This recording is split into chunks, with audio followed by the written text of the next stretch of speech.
All right. For those of you who don't know me, I am Kenna Knight. I'm the Family Consumer Science Agent in Pendleton County. We also have on here this evening Diane and Joan, who did a fabulous job teaching our first two sessions. And tonight we are cooking our cultural cooking classes from France. And of the classes that we have done so far, this is the only country I have not been to. So who on here has been to France? Has anybody been to France? If so, you can put it in the chat, share, unmute yourself.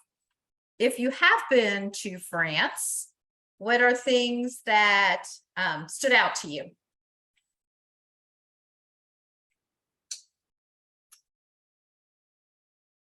I see that Monica said she can't hear, but can everybody else hear? Just shake your head yes if you're on there. Okay. All right. I think Monica, you're having some audio problems.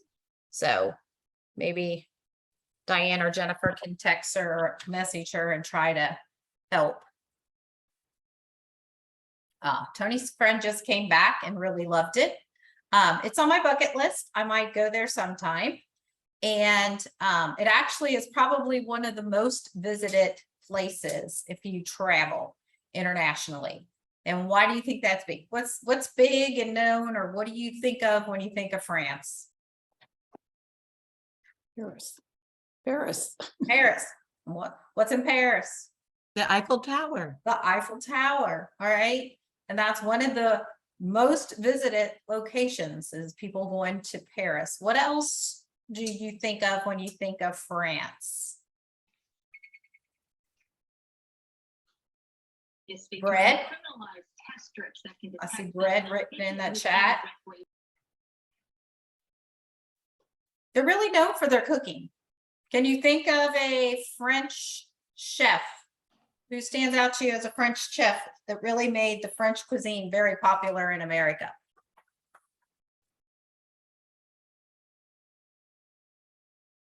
She had her own cooking show. Probably one of those, we watch all these virtual cooking shows now. You're watching me virtually, and she did television shows cooking. So Julia Childs. Yeah, Julia Childs. Yeah. So how many have ever watched her? Had one of her cookbooks? No? Okay, she's the one who kind of brought that cuisine to America. We are going to get started tonight with making our cream puffs. I have done these multiple different ways, practicing for this class. So I'll give you the tips and things that I have picked up on. The recipe actually calls for a stand mixer. You can use a good old wooden spoon and wear your wrist out, which I've done before, making them in one of my practices, or you can use a hand mixer to make them as well. We're going to use a hand mixer, combination between using my hand and my elbow grease and a hand mixer, just to kind of show you, but you don't have to have a stand mixer to mix them. And if you have not done so already, please go ahead and turn your oven to 425. So it is preheated. And what you'll want to do first is find yourself a pan, and I'm going to let Jennifer, maybe something up here on my iPad. Let's see, got it later. All right, there we go. So if you see I have a pan, you just need some kind of saucepan, doesn't have to be that big. You should put a half a cup of butter in it. And your half a cup of butter is a full stick. In there, you're going to have your butter, a cup of water, which I've already pre-measured and had ready to go. I'm going to stick that in there, and a pinch of salt. And when it usually calls for a pinch of salt, I just shake a salt shaker. So whatever works best for you, you can actually pinch it, but just shake a little salt shaker. I'm going to turn my front burner on to high because I want that butter to melt and for it all to come to a boil.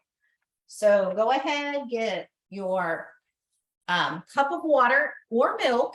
I have made it with milk once. I have better luck or like it better when I make it with butter or with water. So either one that you want to use, water works perfectly fine. You should have your butter, water, and your pinch of salt in your pan. And we're going to bring it over high heat to a boil. And that'll take a little bit. So we're just going to stick that all in our pan and we're going to wait till the water decides to boil. And if I watch it, we know it's not going to boil. But also, I think I saw in a comment that popped up that another thing that people think of when they think of France is the wine. So the wine, yes, is very popular over there. It's very known. I have a cup of hot tea, not a glass of wine while I'm cooking. But if you watch a lot of your cooking shows, they'll have like a glass of wine while they're preparing stuff. They're also very much known for their pastries. And while I'm waiting for this to boil, and I will share an upcoming class that you might be interested in attending after the first of the year. When I was looking at the like French cuisine and different things that they made in France, macarons were very common. And we are going to, I'm not teaching this. I didn't think I was good enough to teach it, but I have a chef in my county that does this quite well. And she's going to lead that class in February. So you can have macarons for Valentine's Day. But in the message I send out after tonight's class, I will share that flyer with you, and you'll be able to sign up and make those along with us as well. So we're going to let that butter melt. We're going to let our water boil. So what other foods can you think of when you think of France? Eating French cuisines. Somebody's already said breads. So kind of talk about the pastries. What's a hearty dish that you might think of? I think of all the wonderful sauces. All their wonderful sauces. You're right. They are known for the different sauces. They're in your handout that was sent. There's a definition of each of those different sauces, the white sauces, the brown sauces, tomato sauces. They're very, very well known for the different sauces. What other things do you think of?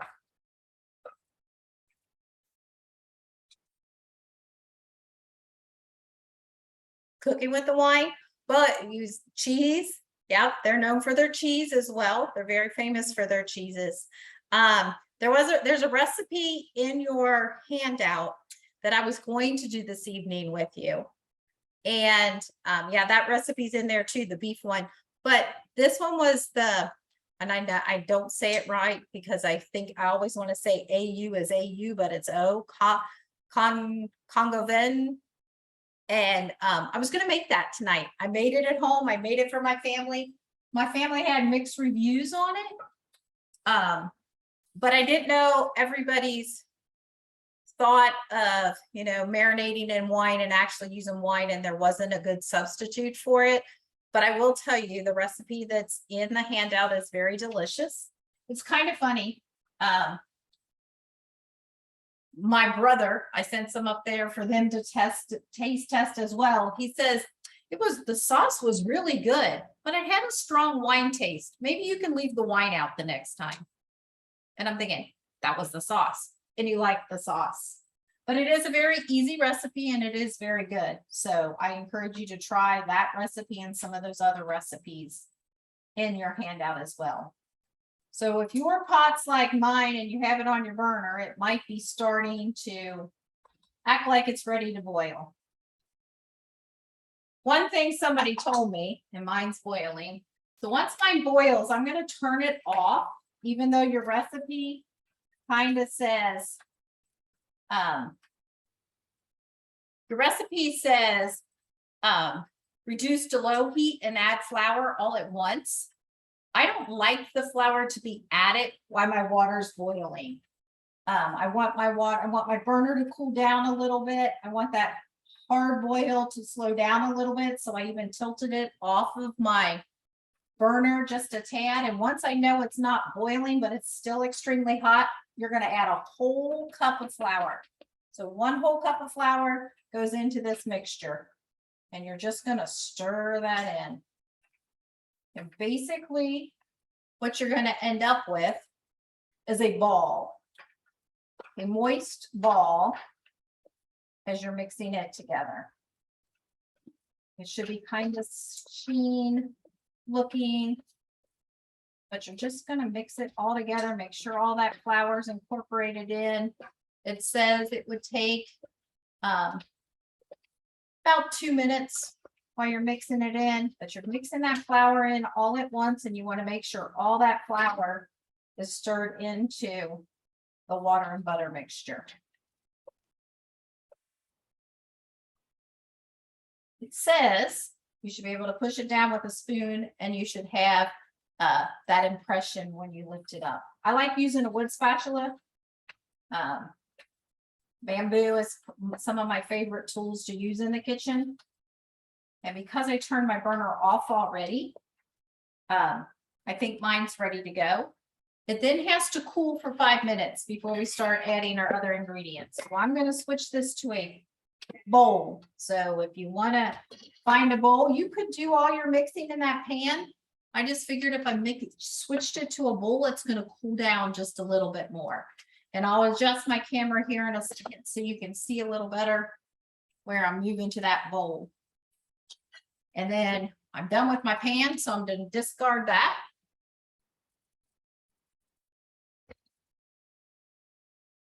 And we are going to let this sit here for about 5 minutes. Okay. And the reason why we're going to let this sit here and cool is because we're going to be adding eggs to this mixture. Okay, so we are going to add eggs one at a time. How many of you read the instructions that I sent you and put your eggs out to get your room temperature? If you did not, don't worry. I've made these before, but I didn't put my eggs out at room temperature. So don't let that phase you if you did not put them at room temperature. So I'm going to let this cool for a little bit, just resting here in my pan. And why I'm letting that rest there in my pan for a few more minutes, just so that steam is released. Taking it out of your hot pan you originally put it in and putting it in something else helps it cool down a little quicker as well. Makes another dirty dish, and I usually don't like that, but it does help cool that down just a little bit. We talked about some of the other foods. What kind of temperature do you think, or what's the climate? Do you think the climate is in France?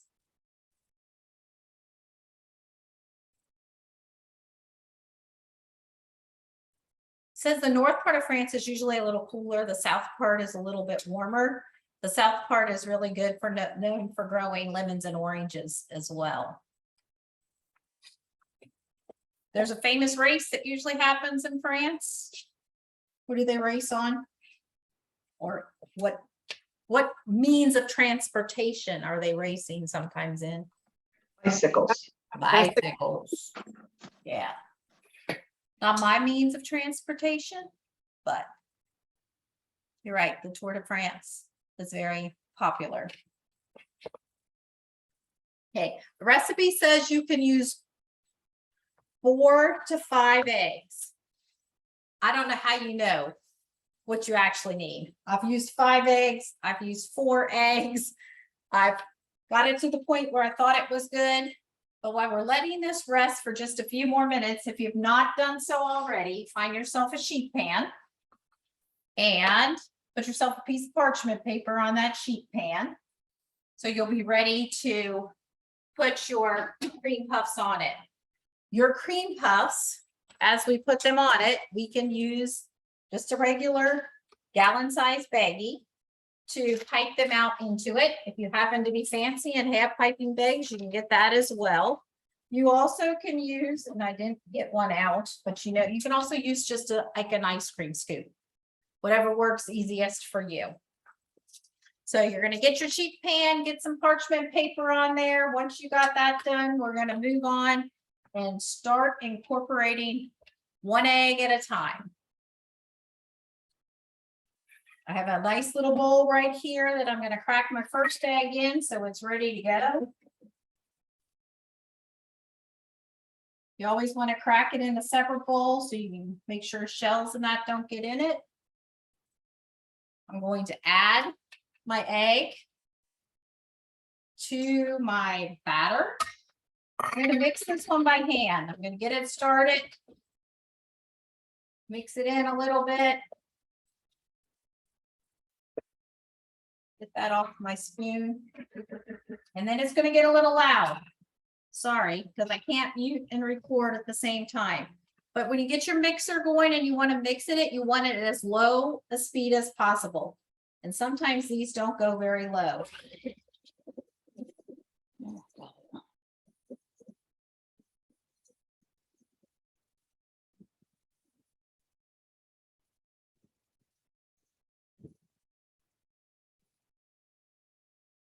Once I have that incorporated and mixed in fairly well, I'm going to go ahead and add my second egg. So we're just adding one egg at a time, incorporating it in until it looks kind of light and fluffy. We'll stop at about 4 eggs and see what it looks like when I mix it with a spoon.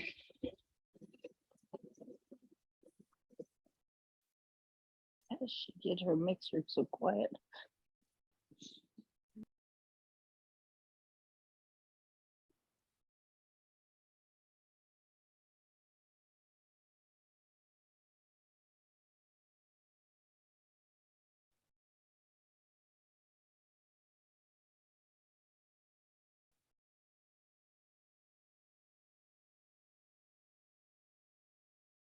I've got 2 eggs in mine so far, if you're following along. I cracked my third egg.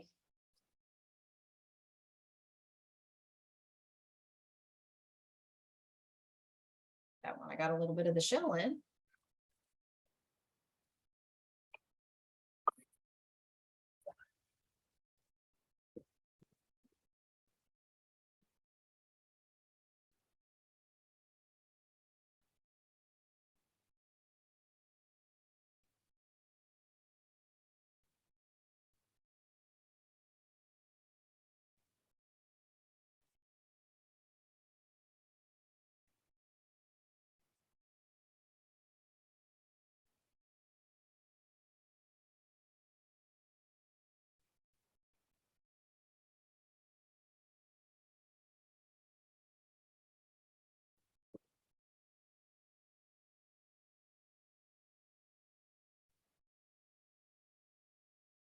I'm gonna put my 4th egg in, and I really think this mixture is only gonna need the 4 eggs, but I'll see what it looks like after I mix this in and get it going.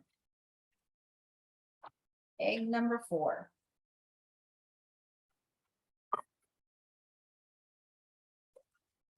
Kenny, you do have someone waiting for the dough to cool a little bit more. Hold on one second.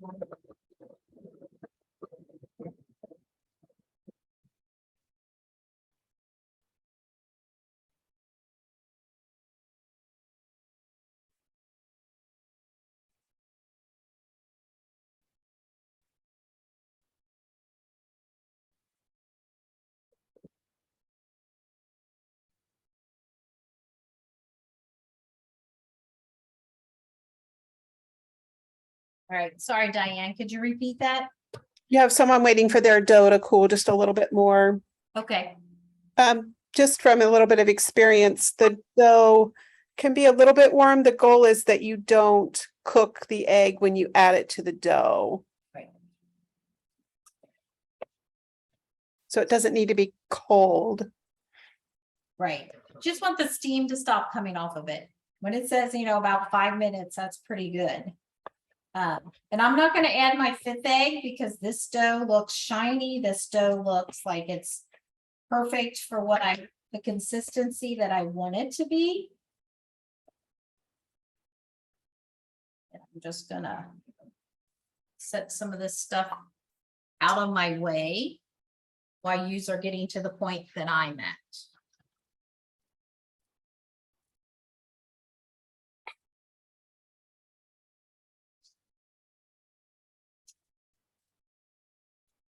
And I don't have a good answer to tell you what the dough should actually want, but you want it very shiny and pliable, like you want it to be not so sticky that but it will be a sticky, it's hard to explain. But if you're putting it in a baggie like I'm putting it in, it should be able to squeeze out through a small hole at the bottom pretty easily. And I'm going to work on using a spatula to get mine into my bag. Can I just real quick, if you hold that, not a big glob up, but just put some on your spatula and turn it up, Yeah, and it should form like a V as it's coming off of the spatula. So that, just like that, yeah, is what you're really looking for. That's kind of your consistency. okay. Thank you, So Diane. some of you may need a 5th egg. Yeah, so if you're clogging off of it or not coming off of it like that, then you go ahead and add your 5th egg. I will say when I made mine with milk, and I don't know what the difference was, I used a 5th egg. When I made it with water each time, 4 eggs seemed to be enough. Mine is really soupy. Is it supposed to be thicker? It should not be soupy. But I will tell you, if you mix it in a little bit more, it gets thicker as you mix. So make sure you've mixed it enough. And make sure your eggs incorporated into it. Carol, can you hold it up to the camera?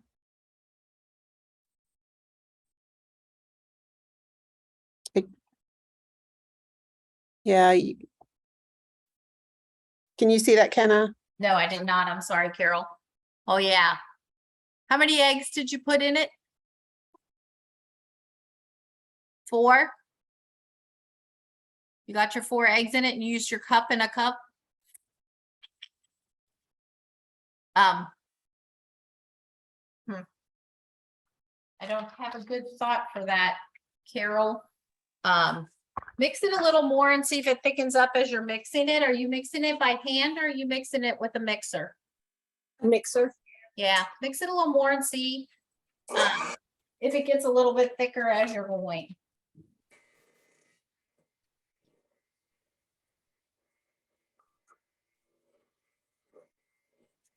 Once I get mine into my bag, before I cut my hole in it, I'm just gonna try to squeeze it all down to the bottom.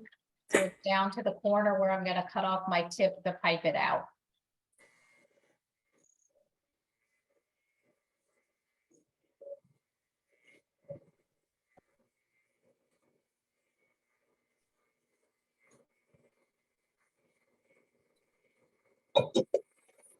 How are we doing? Carol, you having any luck with it getting any thicker? No. What if I add more flour at this point? Would that ruin it? If you what? Add more flour? I would have more flour now. It has to be done when it's hot. So we're gonna get these in. You might have to start over, Carol. Maybe. I don't know a good answer. Diane, do you have a good answer? Mine has always been more thick than not. So after I cut my little tip off, I'm going to just squeeze out little puff pastries onto my pan. Space them a little bit. They will puff up a little, but not a lot.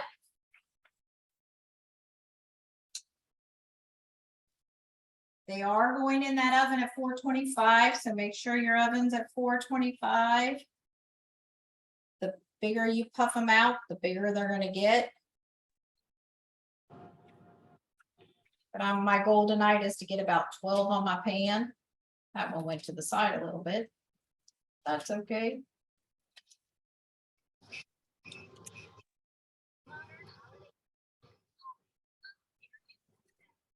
When you pipe them out, they should almost look like a Hershey Kiss. They should be able to go, because then it tells you that you should You could wet your finger, push them down a little bit if you don't want the point on them. I've cooked them with the point and it's been fine too.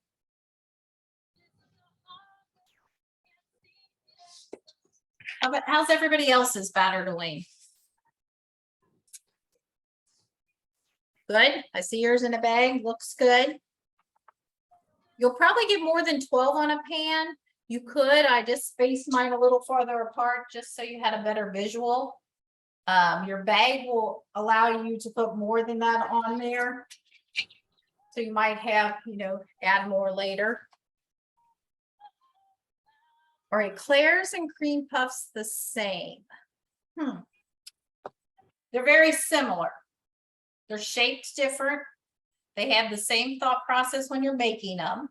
They want to be light and fluffy. But I've not, I know our program assistant makes the Claire's a lot and the batter is pretty consistent to being exactly the same. It's a little bit more the shape that you're making them. So once mine are on here, all ready to go, if you can see that, see how my camera is. I'm going to stick them in my oven.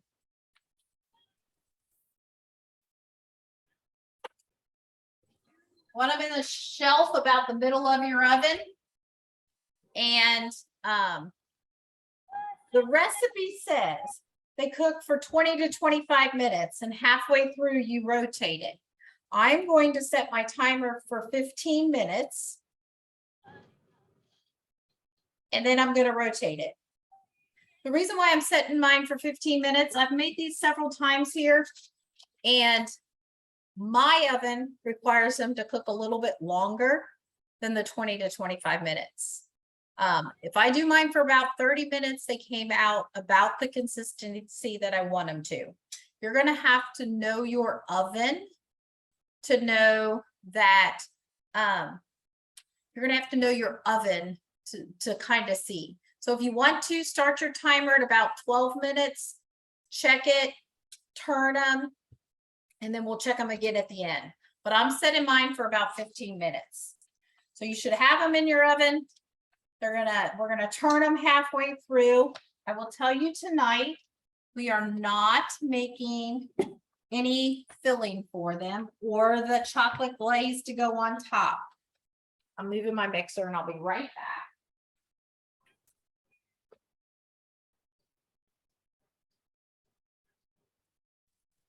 But we're not making,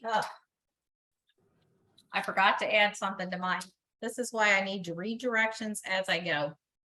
If you were following the directions better than I, you should have added a pinch of sugar or a pinch of cinnamon. That's more just for the flavor. So you could have added either one. I've done some with cinnamon and some with sugar, but I forgot to add the sugar this evening. So they won't be quite as sweet. Not that they're sweet. A cream puff to me is not a sweet texture. I'm not a huge cream puff fan, but you could have added a pinch of cinnamon or a pinch of sugar to your batter as you were making it. So if you're making them again and you want to try, it just adds that little bit of a different flavor to it. So we have cream puffs in the oven.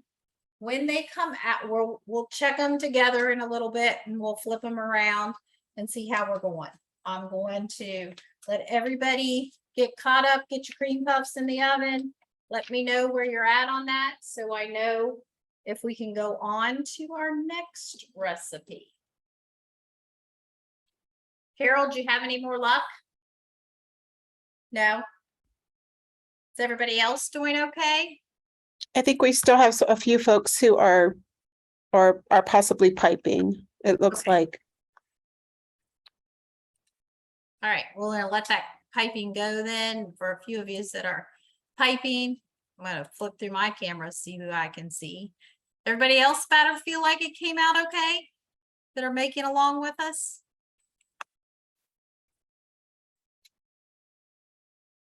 Mine looks like pancake. Mm. Pan. Yeah, it needed to be a little more consistency. I'll tell you, I made them 3 or 4 times before I got to the point that I was happy with what I was making. And you'll tough people say that, yeah, they're not the easiest things to make. This recipe, my biggest problem with this recipe was I wasn't cooking them quite long enough. So Did you use large eggs? I use store-bought large eggs, yeah. Okay, I thought that might be my problem. Yeah. What? Fresh eggs do not work very well with it. So store-bought would be better, but I mean, I didn't make it with fresh eggs. I bought just store-bought. So.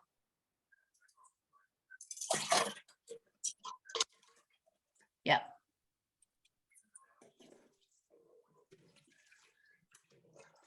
How's everybody else doing?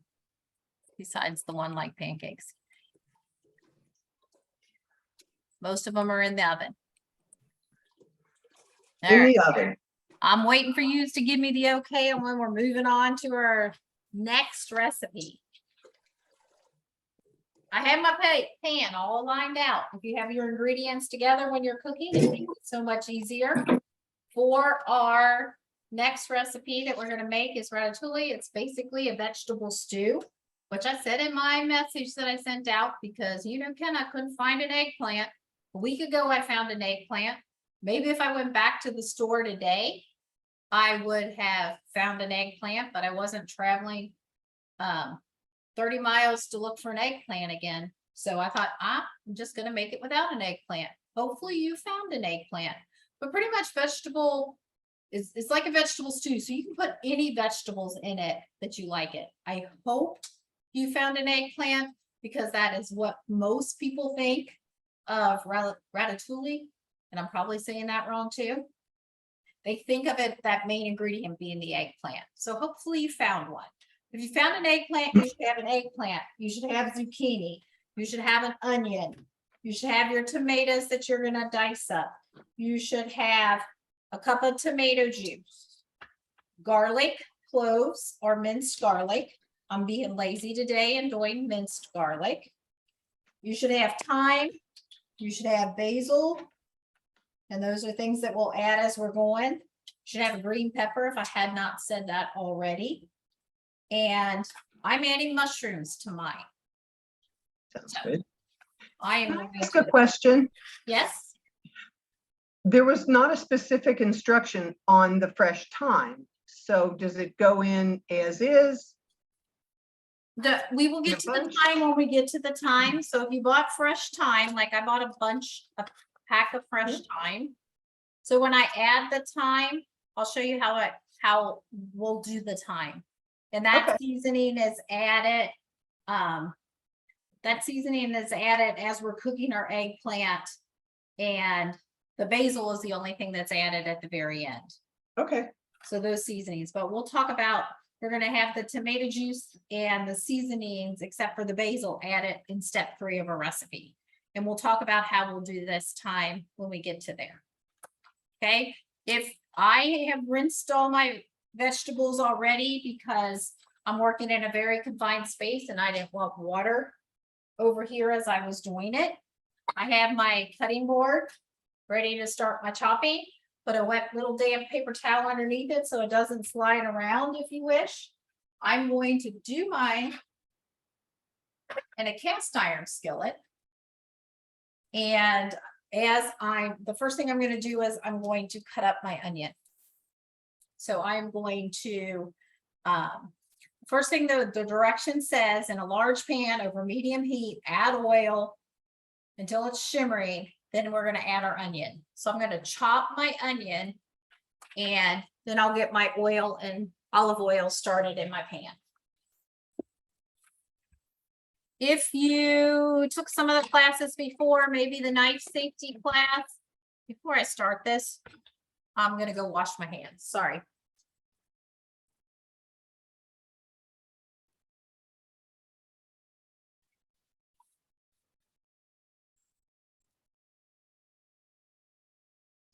I was messing with the eggs when we were doing that, and I thought before I start messing with too much more, I better go wash my hands. So I'm gonna start with my onion, and the first thing I'm gonna do is I'm going to cut my onion in half. You might have different ways that you cut your onion. It's totally up to however you do it. This is the root. Let me see where the camera. This is the root. This is the head. I'm gonna cut a little bit of the top part off.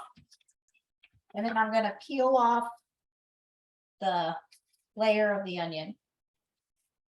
I'm leaving the root end of the onion on before I chop it. And I think it was in our knife safety class when we were doing it with the chef from Lexington was teaching it. This is how she cut her onion. Everybody has different ways in which they cut their onion. Seems to work well for me. They say if you leave that root on, it's not as potent when you're cutting it. I don't know about that. We might all be crying before the end. But I'm going to peel it back to there. I'm going to do it with both because we're using the whole onion.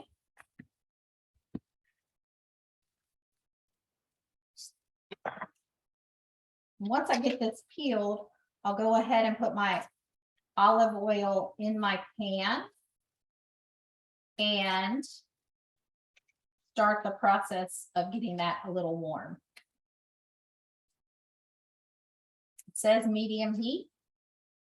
This is a hard onion to peel. I hope yours is peeling better than mine. It's like I didn't get under that membrane or something.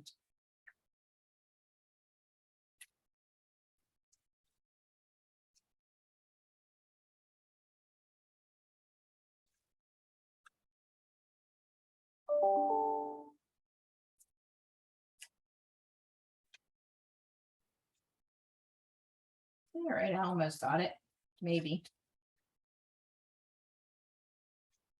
All right, onion peeled, move that off my cutting board so it's not in my way. I'm gonna turn my burner on to a medium-high heat. I'm doing mine in a cast iron skillet. You can do it in any kind of skillet. It says we're gonna add about 2 tablespoons of extra virgin olive oil or any kind of olive oil you might have. I'm just gonna pour a little in, coat my pan. I don't always measure. So when that's warming up, then I'm gonna go ahead and finish cutting my onion. What they say next is if you make slices, and you watch how you hold it, hold my hand flat, I'm gonna slice back to that root.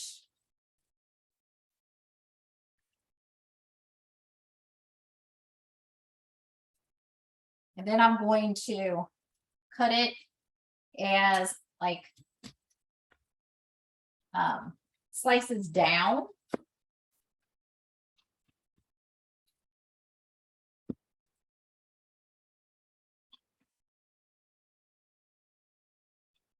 Watch your fingers as you're doing it, curl them or cradle them over the top.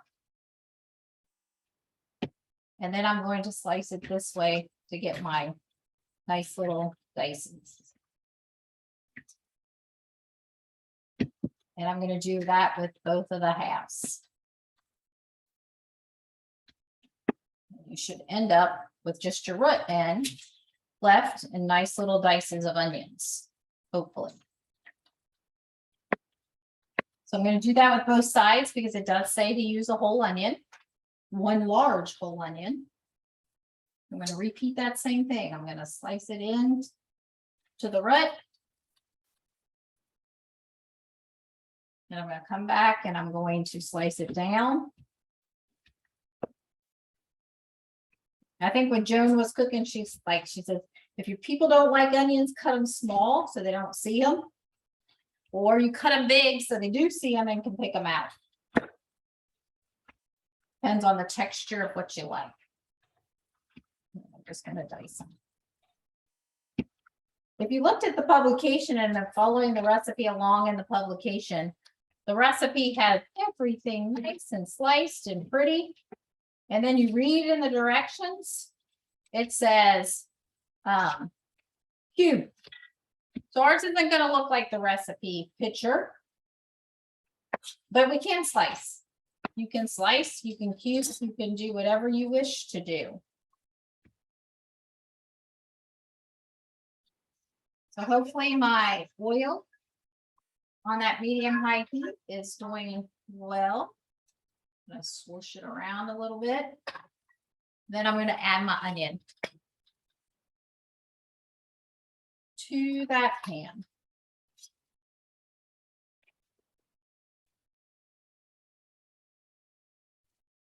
Now, like I think I added a little to the floor too.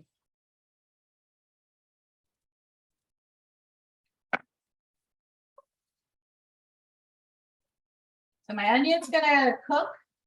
And while my onion is cooking for about, it says 5 to 7 minutes, I'm gonna start working on my tomato. Because the next step in the recipe says we're gonna add the garlic, but we're not gonna add the garlic till this is cooked down some. We're going to add our tomatoes and our juice next.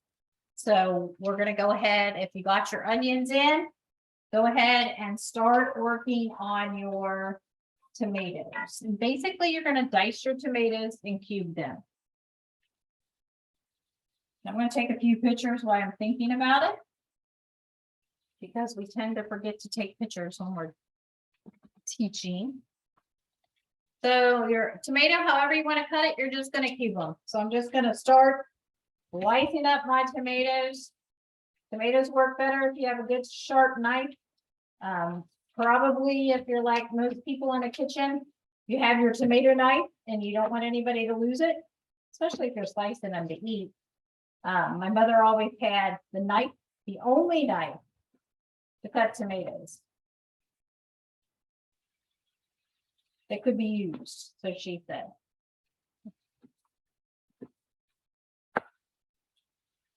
But however you do it, you're just cutting up your tomatoes. It says in our directions that we are going to chop 2 very large tomatoes. That was my timer for 15 minutes. So I'm going to open my oven and I am going to flip my cream puffs around. So you might be needing to do the same thing. So open up your oven. I will steamy. I will try to pull them up out and show you what they're looking like so far, if I can. So if you can see under that, that's where we're looking. I'm going to flip my pan around. They should be puffing up and starting to look like cream puffs. But I promise you, if you took them out right now, they'd go flat. And then I'm going to set my timer for the second 15 minutes. So, and hopefully when that timer goes off again, they'll be ready to go. So did you flip your cream puffs? Everybody with me? I smell them once I open the oven. And then I'm just going to keep on chopping my tomato.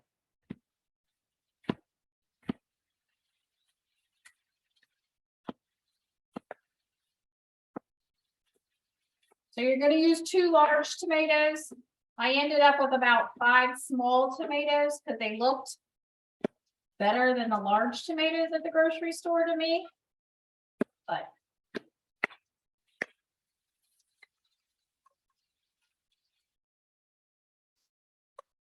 keep my onion going. Keep my tomato slicing.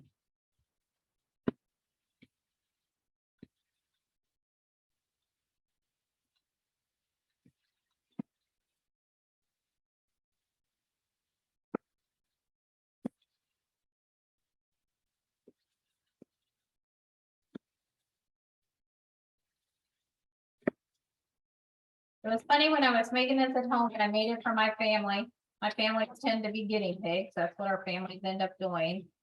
My daughter was home and she goes, I just really don't like ratatouille. And I said, why do you not like it? You like vegetables, and basically it's the vegetables and a tomato sauce. And then after I made it, she said, that was pretty good. Maybe I've not ever had it, or I just thought I had it. What I had was it. And I'm like, I don't know. But it's not that complicated. Throws together pretty easily. It's a great dish to make in the summertime when you have all those extra vegetables in your garden and you just don't know what to do with them sometimes.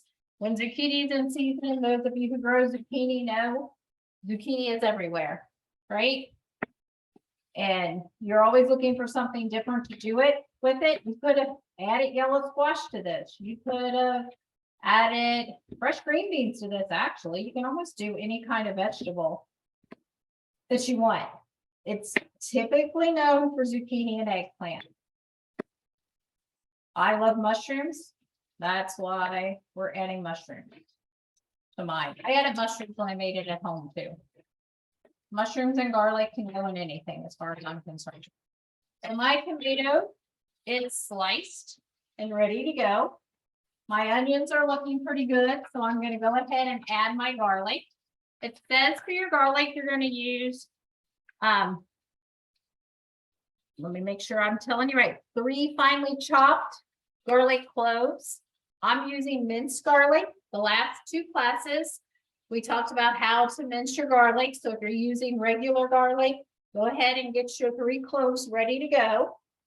If you're using what I'm using, it tells you always on the thing what your substitute. So 1 teaspoon is about 1 clove. So I'm going to put about 3 teaspoons in my pan. And honestly, I don't even care if they're heaping teaspoons, because in my opinion, there's never a recipe that could have too much garlic in it.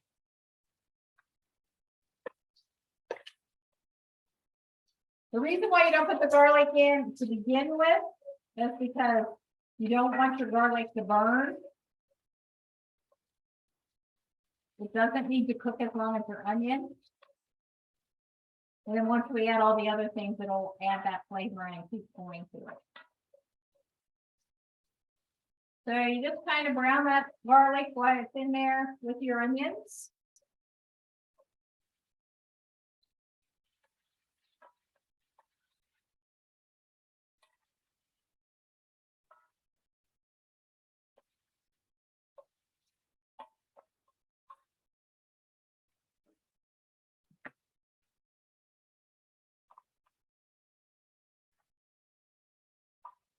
Everybody up with me so far?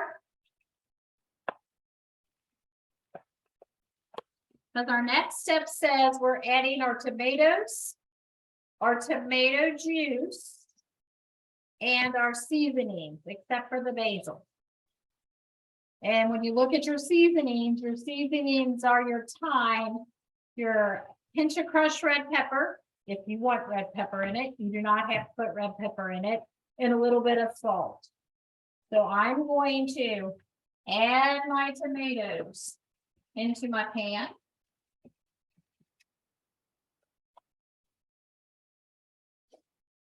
I'm going to then add my tomato juice into my pan. Set all this kind of back there for a second.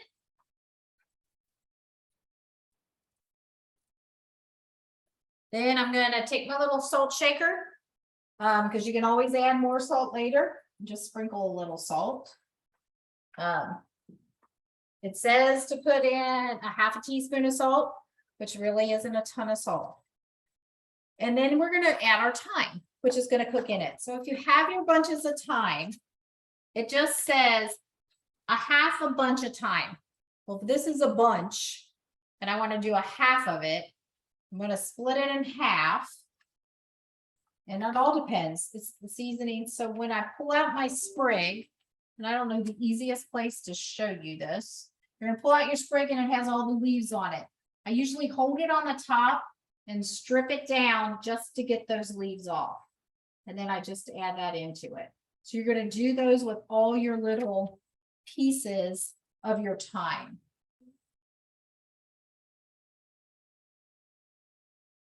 Okay, so it's just kind of brushing it down the stem of that thyme. Try not to get the stem in there, just all those leaves. They make a contraption. One of my classes, Cooking with Herbs. If you did the Cooking with Herbs class with me, I gave you a herb thing. It's kind of like you can put it in a hole and pull it through the hole to do it. Honestly, your fingers work just as well. So you're just stripping those off and adding them to your pan. You could use dried thyme if you don't want to use the fresh thyme.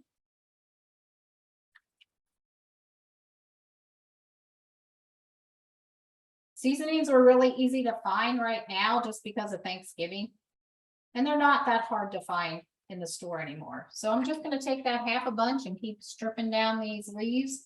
And at the same time, what's in my pot is starting to cook.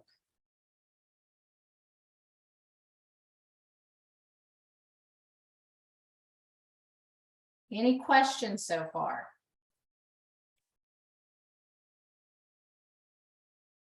I did not look it up, but maybe I can get Diane or somebody to look up if you were using dry as opposed to fresh.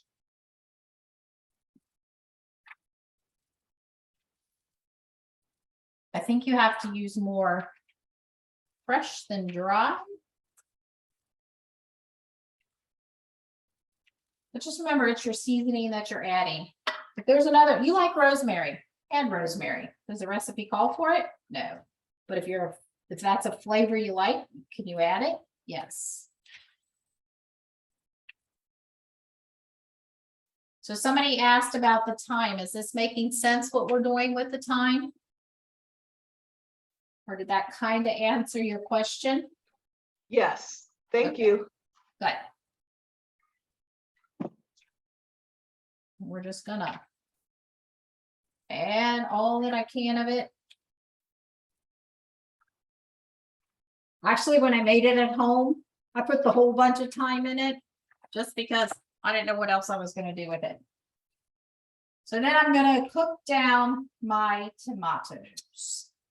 My tomatoes are just gonna sit here and cook in this pan. And as they're cooking, I will work on, and you're doing all this on about that medium-high heat, not super high, but you want it to make sure that it's cooking. So don't have it so low that it's not cooking those tomatoes down. So a medium-high heat will work well. If you like crushed red peppers, now's the time you can add a little bit to it, or you can just add it at the end. I did not add crushed red peppers to my recipe when I made it at home, and I'm probably not going to add it here. Crushed red peppers, you can always put on the table and people can add it if they want. Because if you use a little, it's not going to be that bad. But if you use too much, it can be a little too spicy for some people. I'm going to take a paper towel and wipe some of my tomato juice off of my cutting board so we can go on and get ready with the rest of our vegetables. So if you can see, my pot is like simmering. How's everybody's cream puffs doing? Everybody got them turned? Everybody have a spot where they're going to put them when they come out of the oven, like on a cooling rack? Before we put them on a cooling rack, we are going to do something to them. So while we're waiting before I cut up the rest of my vegetables, if you can find something, and I'm going to use a thermometer, you can use back end of you can use, let's think, a chopstick. You can use anything, but what you're going to want to do is find something that has a straight edge on it so you can poke a little hole in them. So find yourself something like that so when they come out, you'll be ready to go. I've used a paintbrush. I've used a little thin knife, works as well too. If you have a really small bladed knife, you just want something to poke a little hole in them when they come out.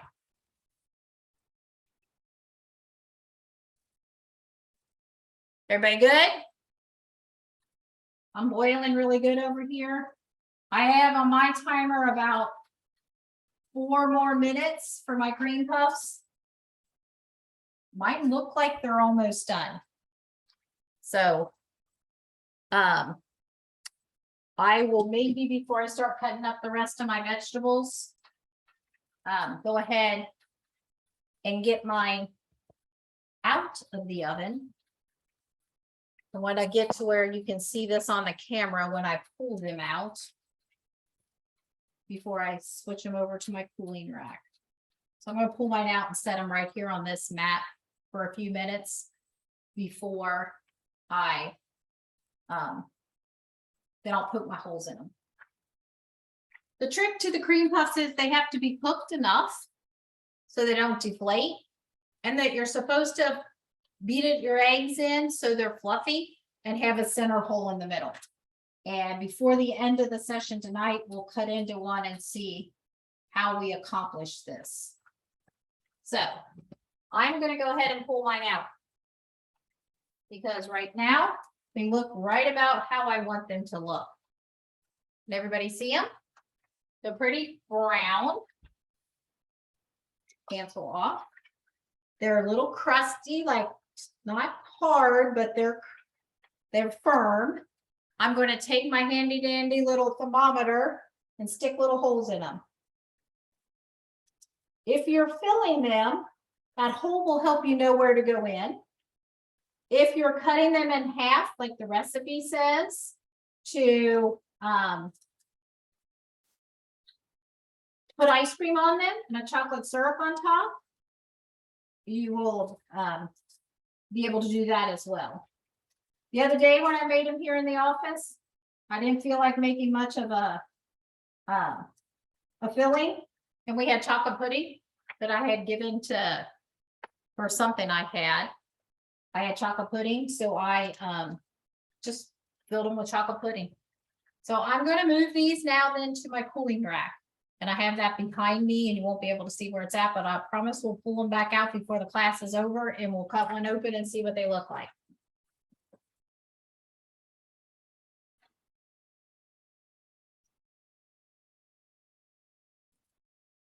How's our cream puffs doing? Is everybody's out of their oven? How do they look? Comments?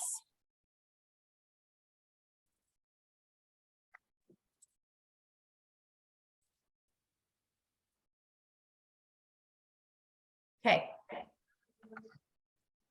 All right, I'm gonna go ahead and finish cutting up my vegetables because our tomatoes are gonna cook, so they're falling apart and they're getting close to that. And I'm gonna cut up my pepper. You're gonna have a pepper. When I cut up my pepper, I just kind of cut down the sides.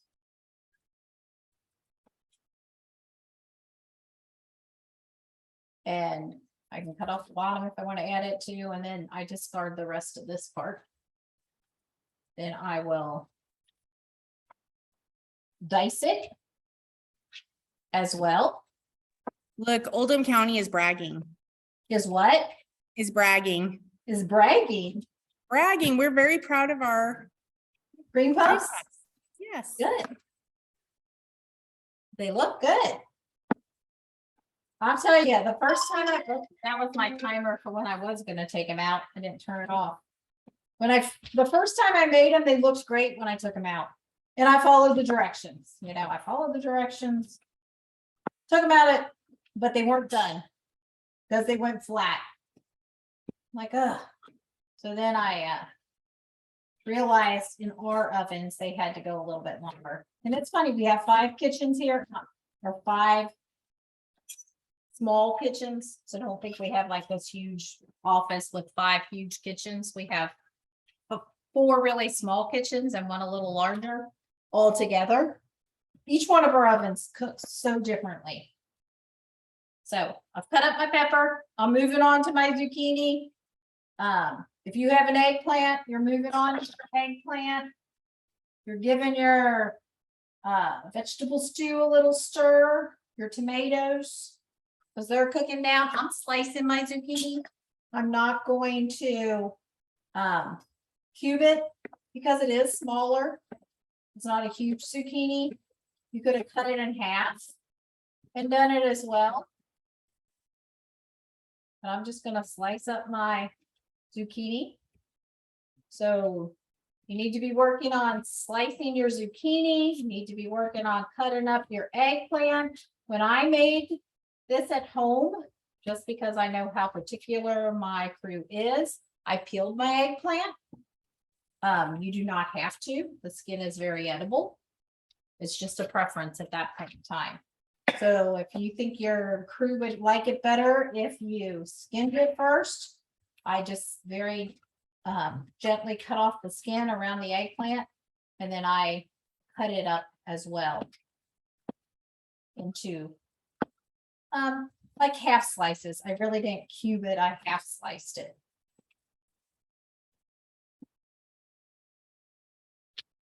And the more consistency you cut all your vegetables, quicker it's all gonna cook together.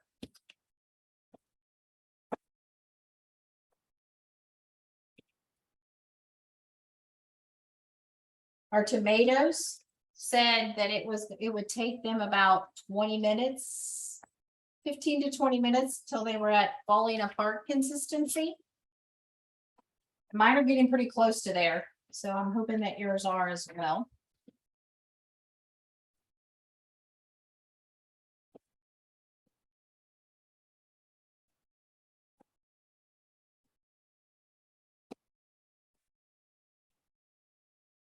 Everybody doing okay?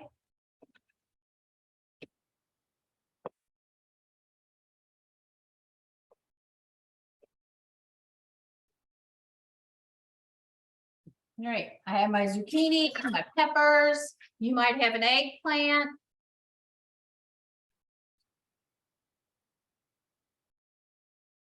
My stew, my tomatoes are still cooking down over here. It was funny when I made this recipe at home. My son's comment was, and I think I shared this with somebody here today. Well, that was pretty good. It just tasted like vegetables that had salsa on it. I'm like, well, maybe so, because tomatoes, onions, peppers, you put the crushed red pepper in it. That was his comment on it. Hey, Kenna, I'm almost embarrassed to admit this, but I have never cut eggplant. Is there anybody that can show us how to cut an eggplant? Or what it sh- Okay, so basically, to cut an eggplant, cut your top off and your end off. Then you just, everything else on it is edible. So you can Okay. cut it, I would cut it in half long ways, like from top to bottom. If you're peeling it while it's whole, it's easier to take your knife down and peel all the black off. But the black is very edible. You don't have to do that. Okay, Then what I would do then is cut it long ways in half. Then it would lay flat on your cutting board, cut it in strips, and then just slice it and cube it, however it works. If it's super thick, you might want to cut them one more time, but most of the time, if you cut it in half, lay it on your cutting board and cut it in strips, and then go through and slice it, it'll be the consistency that you want it. okay, perfect. Thank you. I wish I had one. I went to 4 different stores yesterday looking, and maybe I should have ran back up to a store today and looked again, but I just didn't have time. So I'm going to go ahead, because my tomatoes look like they were falling apart, add my zucchini, add my peppers. Now, if you want to get fancy like the picture, you can line them all up. And I'm also then adding my mushrooms. And they're kind of sliced too. And then you just kind of push them in there to your sauce and you're letting them cook.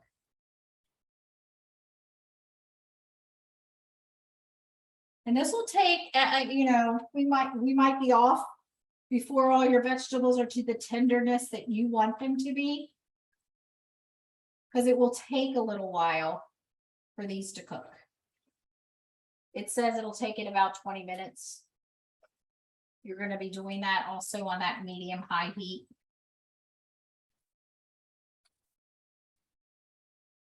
And I just kind of incorporated them down in the sauce. So they're all in there to where they can cook well. If I had my eggplant in here as well, it would be extremely full. So you almost have to have that very large skillet. Any questions so far?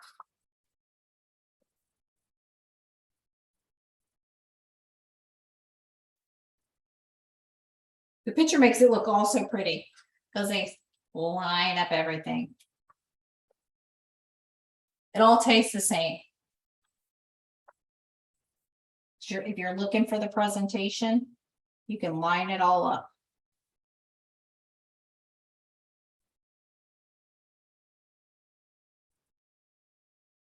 Okay, I got those in my pan and I'm just gonna, the recipe says that they are going to take about 15-20 minutes. And then right before we remove it from the heat, that's when we're gonna add the basil.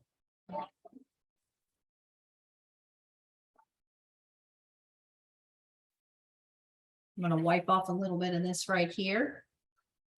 And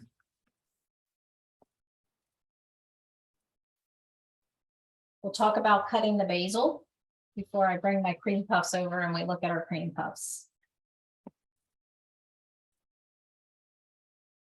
How's everybody doing? Pretty good?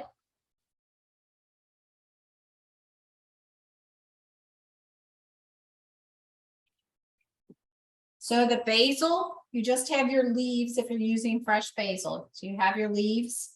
I usually try to line all mine up together. Then I can cut it all at once.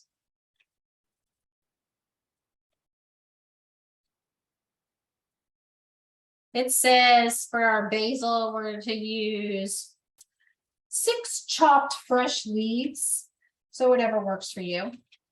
I will flip them over. Just because I don't want them long in there, I'm gonna cut them in half lengthwise.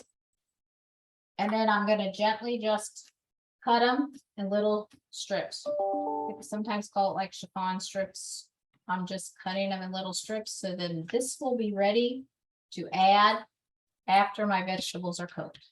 You want it chopped up a little more, you can go through and chop it up a little more. Totally up to you. But I'm gonna leave that sit right there, so it's ready to go into my stew, vegetable stew, when it's ready. This looks really good.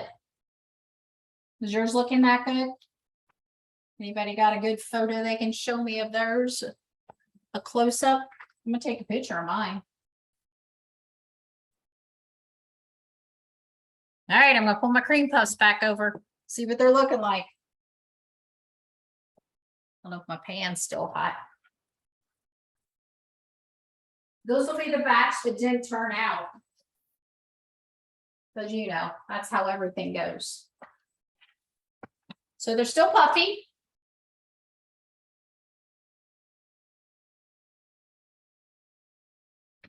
I think I'm gonna go look for a little smaller knife that doesn't have all my stuff on it. Cutting vegetables.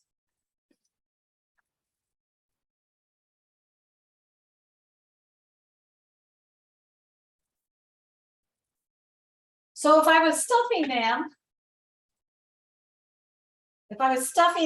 I would fill them where I've kind of poked that hole in. And you can do the same thing. You can put it in a gallon-sized baggie, a sandwich-sized baggie. Put your filling in it, squeeze it in. You can fill it with anything that you want. This recipe, if you looked at the recipe, says you're gonna cut them in half and you're gonna put ice cream on them. And you're making a chocolate sauce for over the top of them. So the goal is that on the inside, you kind of see it, there's like a hole where that stuff is gonna go. And then they're kind of little, they're still tender, but you have that hole in the middle where your stuffing is gonna go. And they're gonna be filled up. So you have that pocket that's going in. Can you see that?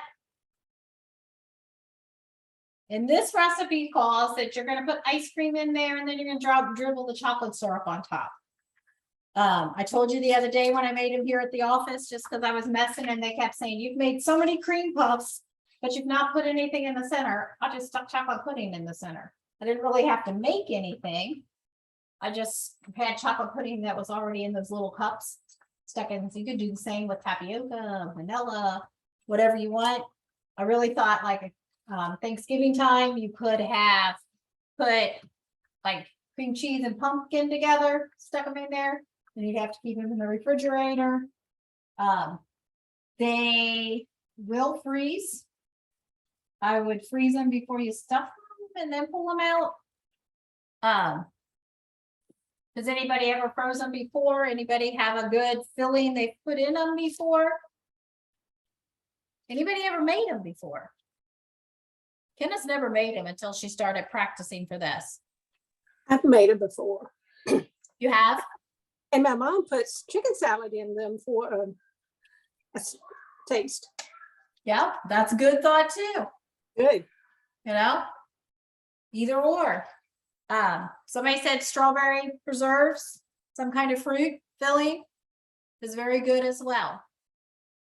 Put custard, kind of a custard in them. So, but the goal is, if I can find the one I split in half. One of them was a better visual. To have that pocket where your filling's gonna go. And they're a little crunchy, but not hard. Does it make sense? Such great cooking terminology. A little crunchy, not hard, hole in the center. How do you keep them fresh for like serving tomorrow evening? If I was serving these tomorrow morning, I would just put them in like a Rubbermaid container. Okay. You could probably, once they're cool, put them in a baggie and seal them too, but put them in something that would seal them. If you fill them, you need to look at your filling and see how you need to keep whatever you're filling them with. But if you're gonna put Okay. ice cream and chocolate syrup on them tomorrow, you could I just put them in like a Tupperware container with a lid on it to keep them fresh. Good, That's thank what you. I've had the last couple times I've made them. Other questions? How's everybody's stew doing?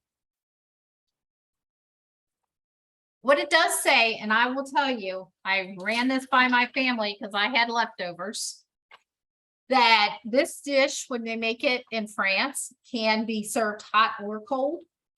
I'm not sure I could imagine eating it cold.